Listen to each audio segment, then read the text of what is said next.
Hi guys, if you're new here, my name is Sam and I typically make videos about makeup, chronic illness, and whatever I want, but I'm finishing up the Halloween season, or Sammoween as I call it. Today I'm going to rank the movies that I watched this month. If you have not seen the Watch With Me video, I'll link it up here. Now, the last few movies of the month are movies I have already seen, and what I'm going to be ranking today are movies that I had not seen previous to this month. I'm going to go in the same order that I watched them, and I will pop on the screen my tier list as we go through each movie.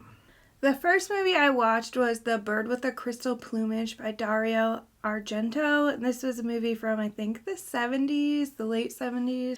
This movie definitely paved the way for modern slashers. You could tell as you were watching it, like, all the influence that it had had on modern horror movies. My issue with this is it hasn't really held up. It's very dated, and for that reason, I don't think I would ever want to re-watch it.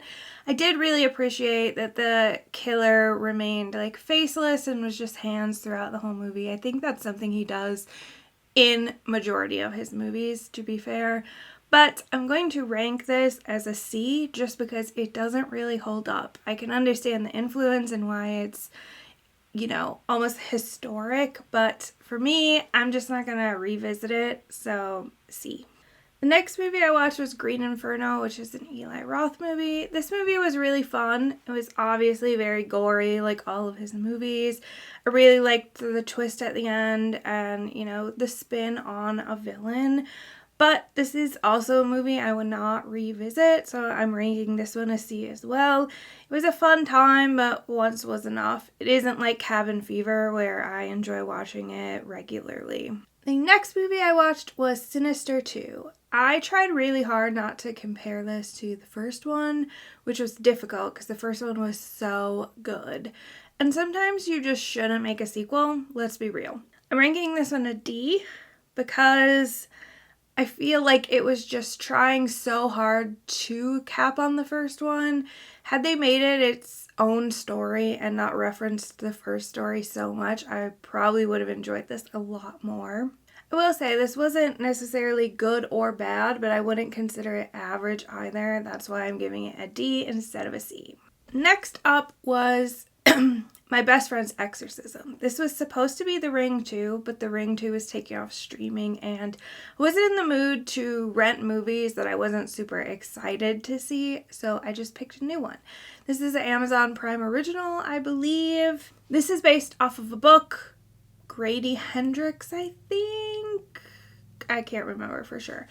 And like the case with most adaptations from books, the book is better. The acting in this movie was horrendous, and while it improved throughout the movie, it went only from terrible to bad. I feel like they left a lot of important things out that were in the book. I understand you can't put everything from the book in a movie, but you could at least hit the important parts. So this one is getting an E. It wasn't the worst movie I've ever seen, and I think I would enjoy it more had I not read the book, but not it. The next one I watched was The Blair Witch Project. This is another movie where I could definitely see how much it influenced the modern day horror genre. You see a lot of people doing found footage now. I don't know. I don't think this was like the very first found footage. I feel like there was something else. I'm just brain farting here.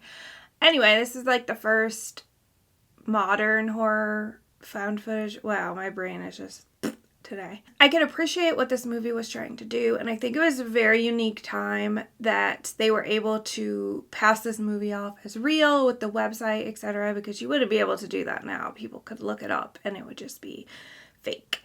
However, the middle of this movie really dragged on and it got kind of repetitive and boring, so I'm ranking this one a C because it was just average. There are movies that do found footage better, and I understand they might not have had the idea if it weren't for this movie, but the next movie I watched is Fresh. This was a really unique idea, and I had very high hopes for it. It was beautifully filmed, the acting was great, the storyline was unique, but it fell flat. I feel like halfway through the movie, they kind of forgot what the storyline was and just kind of rushed it. There were imagery moments that they really like zoomed in on it and like stayed there for a minute, implying that this was very important and you needed to remember it, and they never revisited it. And it's strange because it was the same imagery like 3 or 4 times, never mentioned again. The ending was kind of absurd. And while I'm not opposed to movies that are slightly unrealistic, and I don't need everything to be 100% real, you know, like if you put a needle in your arm wrong, like whatever. However, this was so unrealistic, it was cheesy, and it made it hard to enjoy the movie. So I'm ranking this one a D. Next is The Descent. This movie was legitimately terrifying. I knew a lot of people said it was a scary movie and, you know, it was the scariest movie they've ever seen, etc. I heard that about The Conjuring too, and The Conjuring is a joke of a movie. So I went into this with a little bit of hesitation, just thinking, okay, maybe it will just be fine. I'm ranking this S tier because it's one of the best horror movies I've ever seen. There were legitimate scares in it, not just jump scares. They didn't rely solely on jump scares.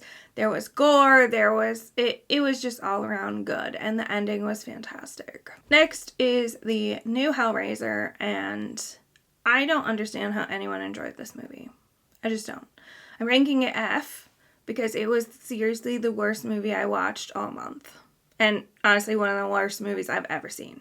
I'm not telling anyone they can't enjoy it because there's a movie on this list that I rank higher than most people probably will, and that's fine. We can enjoy what we enjoy, but I don't understand how nobody's talking about the problems with this movie. The costuming was very disappointing. All of the Cenobites just looked fake, plasticky Play-Doh. Like Pinhead literally looked like a cherry pie crust. There was no realism. Like an amateur, make more realistic looking special effects. It's not that difficult. So it kind of makes me wonder, where did you spend all of your budget? Because this looks cheesy. Another thing, you felt nothing for the characters. I can't remember a single one's name. There was no connection there. You truly didn't care what happened to them. The story was kind of all over the place, very inconsistent. There was one point you found out something about a character that was shocking, and then like 4 minutes later, the other characters find out and you're supposed to be shocked with them, but you can't be because you already knew. Also, did you not have enough money for Pinhead to have more than 2 lines in the whole movie? She was just like standing around ominously, like 100 yards away, just standing. Terrible. I would honestly rank it Z if I had a list that went that far. That's truly how I feel about it. Just watch the original. Watch the original Hellraiser. The next movie I watched was House LLC. This was a lot of fun. The clown, super creepy. I enjoy found footage. I'm sure everyone knows that by now. I've said it like 100,000 times this month. I love found footage. I'm ranking this a B, and the only reason it isn't higher is because there were just like some slow moments, and you started to kind of zone out, especially when you're watching this many movies, like, you know, at least one a day. You start to have slightly higher standards. I'm not a movie critic by any means, and like this ranking many people will disagree with, but I will say, for me, I have certain expectations after watching, you know, 28 movies or whatever it is.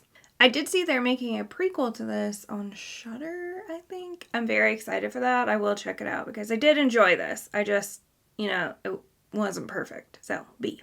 Next, Insidious 2. This is an F. It's not as bad as Hellraiser, but it was so boring. I feel like they were just copy-pasting everything from the first movie and be like, hey, did you remember this? Hey, what about that? Do you remember that? It's going to happen again. I actually did not finish this movie. DNF. That's why it's in an F. Not enjoyable. Next movie was Gonjiam. I don't know if I'm saying that right. Haunted Asylum. This is S tier. This was fantastic. This was so good that I actually had to keep mentally reminding myself I wasn't just watching like a YouTube ghost hunting video, because it was so realistic. The buffering, the like cutting out, it was really, really good. I do recommend watching it with the subtitles and not the dubs. I do not like dubs. I'll mention this again with Incantation. Please just watch it with the subtitles, or just don't watch it at all. Hearing it in its native language just adds an extra amount of realism to it. Like, you know, hearing the actual actors' voices and not just a weird dub thing. I think dubs ruin it, personally.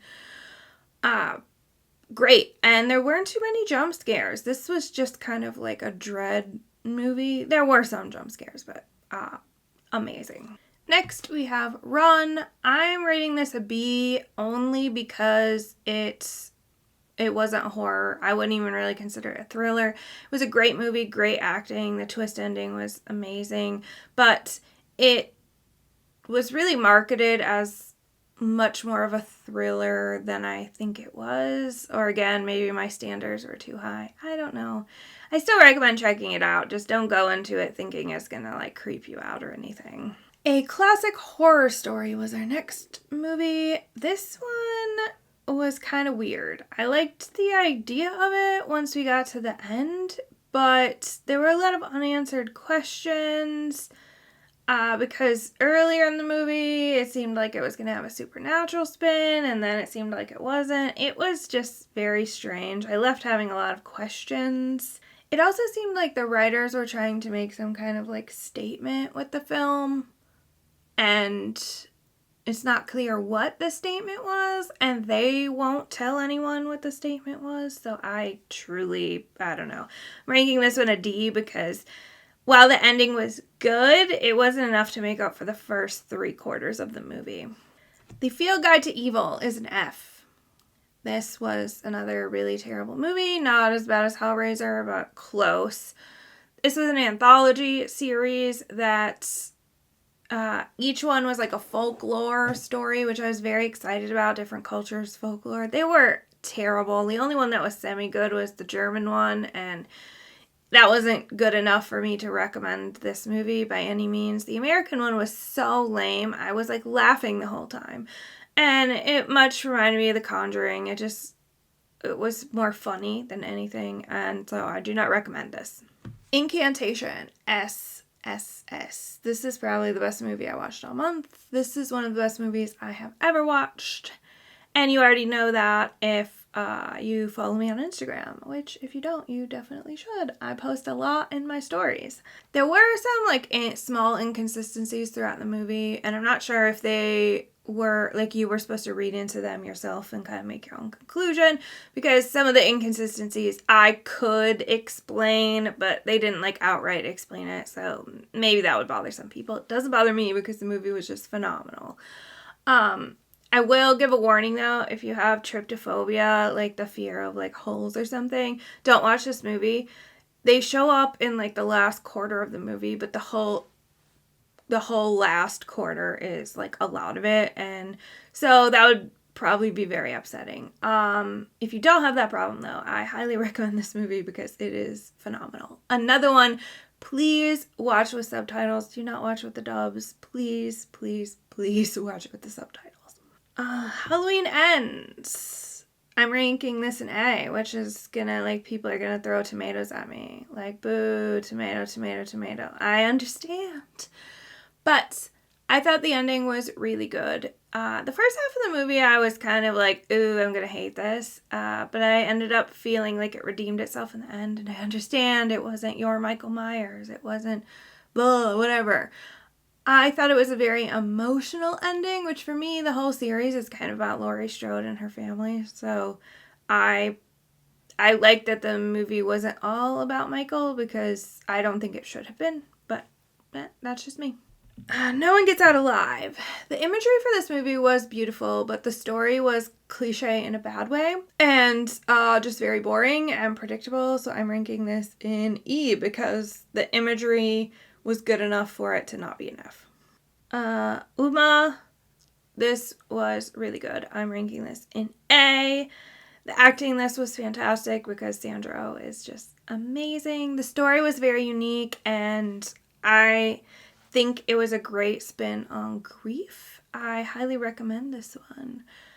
I'm not ranking it in S just because it was good, but it wasn't like the best that I saw this month. Again, higher standards. I will say this is a shorter movie. Like, I think it's only a little over an hour, but that's great because it's not a bunch of filler. It really gets to the story, sticks to the story, and keeps your attention. Next is Raw. I hated this. It's an F. I did not finish this one either. I felt like it was weird for the sake of being weird, looking at you, Midsummer. It didn't offer anything to the story. It was just weird. Like, there were people peeing on the roof, just, like, for shits and gigs. I don't know what the point of it was. Also, it was a vet school, but there was a lot of weird, like, gross animal stuff, and that's why I decided to not finish it, because I did not fuck with animal stuff. I just don't.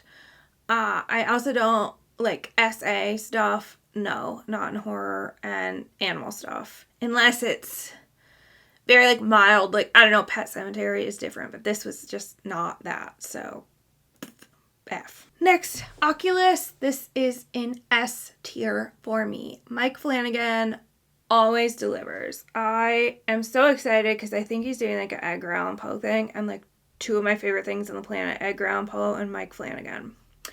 This was, I thought, a really unique story. It kept you on your toes. It kept you involved. And like all of his stuff, tragic ending, but it really made you feel things. I will be buying this movie because I definitely want to rewatch it over and over again. So good. Next is Censor. This was another unique movie, and I think it was pretty well done. I'm ranking this a B because there were a lot of slow, repetitive moments in it. Without that, I would have ranked it a lot higher because I did enjoy it. The next movie was Southbound, another anthology series. I am ranking this a B only because one of the 4 stories, I think it was 4, did not make sense. It didn't fit in with the other 3, and I'm very curious how it was like related at all. It was kind of a flop. It feels like one of those movies you need to definitely rewatch because there were a lot of Easter eggs that you didn't know were Easter eggs until you saw the ending. So that is cool. I like when a movie is good enough that you want to rewatch it, but it gives you a reason to rewatch it. It would probably be an A if it weren't for that one nonsense part in the middle. The Taking of Deborah, Logan. The original movie, I forget what it was supposed to be. We Summon the Darkness, I believe. That was taken off streaming, and it has terrible ratings, so I didn't want to pay to rent it in case I hated it.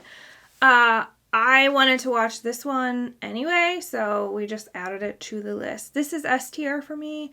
The story is about a woman who has Alzheimer's and is letting a college student do a documentary to just kind of document what the disease does. This was so good, especially if, you know, you had someone in your life who had dementia or Alzheimer's. It definitely speaks to you in that way, but it's also a terrifying movie in general because it isn't just Alzheimer's. Spoiler. I'm sure if you read the synopsis of this movie, it would tell you, but the acting in this was phenomenal. It was so creepy, and I love a found footage. I just love it. The next movie we have Ouija, Origin of Evil, another Mike Flanagan film. This was fantastic, but I'm only ranking it an A because it just wasn't quite as good as some of the other movies I watched this month. This is one that I highly recommend. I did enjoy it. Tragic ending, like all Mike Flanagan. He really knows how to get you with those emotions. I want to say this teeters between S and A. Like, it's not quite S, but it's almost S. So, next is the Wretched. I'm ranking this one a B because there were a lot of slow moments in the middle. This was a fun monster. This was a fun story. I like, that it was teenagers, trying to figure it out. You don't see that horribly often, you know. But the slow moments really kind of had you struggle bussing through the middle. So that's why it's here. We did not watch the last movie, which was Hellfest. That was also taken off streaming, and I did not replace it with anything because I was just too tired that day. So the last thing that I am currently in the process of watching is Guillermo del Toro's Cabinet of Curiosities, which is an anthology series. I've watched the first 4 episodes so far, and this is S tier. This is so good. The stories are great, but I have to say, like, the cinematography, the actors, the special effects, the CGI, top tier. And when Netflix does it right, they do it right, and they did not let Guillermo down. That is for sure. If you watched along with me or watched any of these movies, let me know in the comments what you thought of any of them. Or if you didn't watch with me and you've just seen some of these movies, let me know if you disagree with me. I expect a lot of people with Halloween Ends will disagree, but friends can disagree. That's okay. Thank you so much for watching. If you haven't already, please consider subscribing. And if you like this video, give it a thumbs up. We have one more Halloween video, and it will come on Halloween. And then we're back to regularly scheduled content. I will see you guys next time.